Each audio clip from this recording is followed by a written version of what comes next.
হিন্দু পঞ্চাঙ্গ অনুসারে আগামী 14ই মার্চ এবং 17ই মার্চ অত্যন্ত গুরুত্বপূর্ণ ঘটনা ঘটতে চলেছে।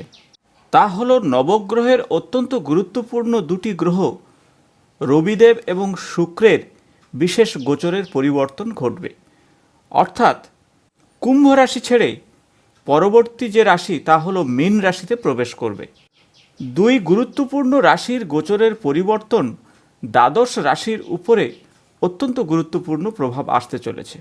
আর সেই বিষয় নিয়ে আপনাদের সঙ্গে আলোচনা করব কোন রাশির ক্ষেত্রে অত্যন্ত শুভ ফল আসবে। নমস্কার বন্ধুরা, আমি ডক্টর শ্রী সুব্রত, আর আপনারা দেখছেন আমার YouTube channel Shri Subrata astrological consultancy. গ্রহগত গোচরের পরিবর্তনের বিশেষ ভিডিওতে আপনাদের জানাই স্বাগত। আগামী সপ্তাহে অত্যন্ত গুরুত্বপূর্ণ দুটি ঘটনা ঘটতে যাচ্ছে, আর যে ঘটনা আপনার রাশির উপরে অত্যন্ত গুরুত্বপূর্ণ প্রভাব আনতে পারে। একদিকে রবিদেবের গোচরের পরিবর্তন 14ই মার্চ 2021 রবিবার সন্ধ্যা 5:55 এই বিশেষ গোচরের পরিবর্তন ঘটবে এবং সেই সাথে আগামী 17ই মার্চ 2021 ভোর 2:49 মীন রাশিতে গোচরের পরিবর্তন করবে শুক্রদেব। একদিকে মীন রাশি হলো জলরাশি এবং সেই সাথে মীন রাশির অধিপতি হলো দেবগুরু বৃহস্পতি। জলরাশিতে রবিদেব গোচরের পরিবর্তনে বেশ কিছু অশুভ পরিবর্তন, পাশাপাশি বৃহস্পতি অর্থাৎ দেবগুরু বৃহস্পতির গৃহে শুক্রাচার্য অর্থাৎ দৈত্যদের দেবতা বা গুরু শুক্রের বিশেষ গোচরের পরিবর্তন বেশ কিছু নেগেটিভ প্রভাব আনবে। সেই সাথে শুক্র এবং রবির বিশেষ দারিদ্র্য যোগও সূচিত হচ্ছে। জ্যোতিষশাস্ত্রে নবগ্রহের সমস্ত গ্রহের রাজাই হলেন সূর্যদেব। তিনি হলেন আমাদের মান সম্মান, আমাদের শরীর স্বাস্থ্যের বিশেষ গুরুত্বপূর্ণ গ্রহ। আমাদের রোগ প্রতিরোধ করার ক্ষমতার তিনিই হলেন কারক গ্রহ। পিতা এবং সরকারি কর্মের অধিপতি হলেন তিনি, এবং সেই সাথে আমাদের আত্মার কারক হলেন সূর্যদেব। এবং অন্যদিকে আমাদের পার্থিব ভোগ বিলাসের কারক গ্রহ হলেন শুক্রদেব এবং তার অধিপতি হলেন মা মহালক্ষ্মী। আমাদের যশ, আমাদের প্রতিপত্তি, শরীর স্বাস্থ্য এবং পার্থিব সার্বিক সুখ প্রদান করে থাকেন। জ্যোতিষশাস্ত্রের এই দুই গ্রহ অত্যন্ত গুরুত্বপূর্ণ। মনোযোগ দিলে আপনি সমস্যায় পড়তে পারেন। সেই সাথে আপনার কর্মক্ষেত্রে এই নেগেটিভ চিন্তাভাবনা কিছুটা সমস্যায় ফেলবে। ইতিবাচকভাবে আপনারা থাকার চেষ্টা করুন এই বিশেষ গোচরের পরিবর্তনে।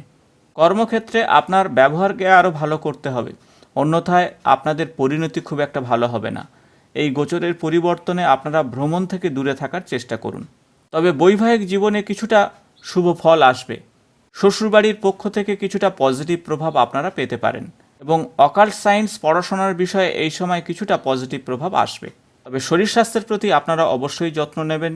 চোখ এবং খাবার দাবারের বিষয়ে আপনারা অবশ্যই যত্ন নেবেন, কারণ পেট সম্পর্কিত বিষয়ে আপনারা ভুগতে পারেন।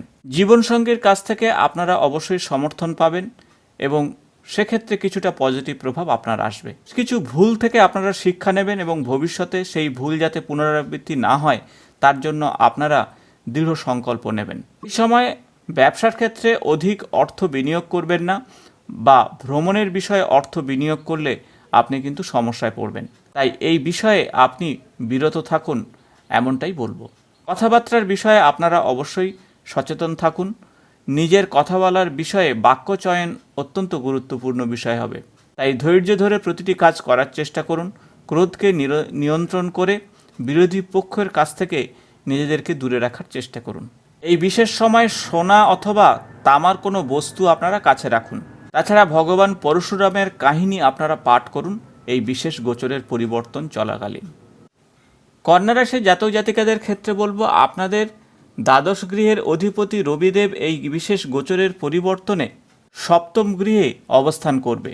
সেই সাথে আপনার দ্বিতীয় পতি এবং দশমপতি একই সঙ্গে অবস্থান করবে সপ্তমে। আপনার নবমপতি শুক্রদেব এই বিশেষ সময় অবস্থান করবে সপ্তমে। এই সময়ে বৈবাহিক সম্পর্ক সেই সাথে ব্যবসা, অংশীদারি ব্যবসা এবং আপনার বিদেশের সঙ্গে যোগাযোগ, খরচ পরিবর্তনের উপরে প্রভাব বিস্তার করবে। ব্যবসার ক্ষেত্রে এই সময় অত্যন্ত পজিটিভ প্রভাব পাবেন। ঊর্ধ্বতন কর্তৃপক্ষের সঙ্গে তর্ক বিতর্ক থেকে নিজেদেরকে দূরে রাখতে হবে। জাতিকাদের ক্ষেত্রে কিছুটা নেগেটিভ প্রভাব আসতে পারে, কিছুটা বাধা আসতে পারে এই সময়। যারা অংশীদারি ব্যবসার সঙ্গে যুক্ত রয়েছেন তারা তর্ক বা লড়াই থেকে নিজেদেরকে দূরে রাখুন। নতুন ব্যবসা বা নতুন কাজ এই সময় শুরু করা উপযুক্ত হবে না। যদি আপনি বিনিয়োগের বিষয়ে পরিকল্পনা করে থাকেন তাহলে বিশেষজ্ঞের পরামর্শ নিয়ে তবেই পরিবর্তন করুন। তবে আমদানি রপ্তানি সংক্রান্তের বিশেষ পরিস্থিতি তৈরি হবে, নতুন সুযোগ আসবে, সংক্ষিপ্ত ভ্রমণের যোগ তৈরি হবে। ব্যবসা সংক্রান্ত বিষয়ে আপনারা প্রসারণ ঘটাতে পারেন এই সময়। এই বিশেষ সময়ে বৈবাহিক আনন্দ এবং সুখ ভোগ করবেন এবং পরিবার আপনার পাশে অবশ্যই থাকবে। সামাজিক ক্ষেত্রে আপনাদের প্রতিপত্তি বৃদ্ধি পাবে, সেই সাথে খ্যাতি, সম্মান এগুলো অবশ্যই বাড়বে। রাজনৈতিক ক্ষেত্রের সঙ্গে যুক্ত থাকলে এই সময় আপনাকে নতুন মাত্রা দেবে আর অত্যন্ত শুভ ফল নিয়ে আসবে আপনাদের জীবনে। যারা আইনি লড়াইয়ের মধ্যে রয়েছেন তাদের ক্ষেত্রে অত্যন্ত শুভ ফল দিতে পারে এই গোচরের পরিবর্তন। আপনাদের বলবো প্রত্যহ সকালে অষ্টলক্ষ্মী স্তোত্র পাঠ করুন, অত্যন্ত শুভ ফল পাবেন এবং সেই সাথে সূর্য মন্ত্র জপ করলে আপনারা ভালো ফল পাবেন। আশা করব এই ভিডিওটি আপনাদের ভালো লেগেছে, আর ভালো লাগলে বন্ধুদের সঙ্গে অবশ্যই শেয়ার করুন। নিয়মিত আমার চ্যানেলের আপডেট পেতে চ্যানেলটি সাবস্ক্রাইব করে পাশে থাকা বেল বটনটি প্রেস করুন। আজ এই পর্যন্ত, নমস্কার।